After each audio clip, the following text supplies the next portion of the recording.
This leads me to the next major threat to the financial sector: advanced persistent threats.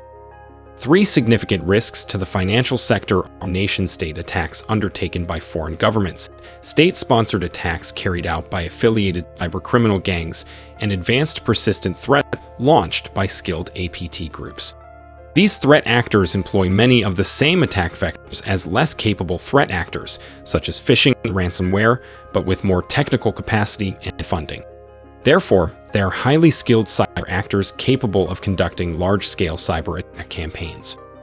According to Trellix, most advanced persistent threat detections in Q3 2021 occurred in the banking/financial sector, with 37%.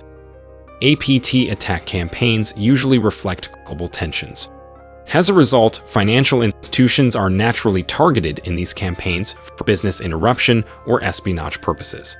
According to the FS-ISAC, the Russian-affiliated APT groups targeted numerous financial institutions in the US, UK, EU, Australia, South Korea, and Japan due to their support of Ukraine in the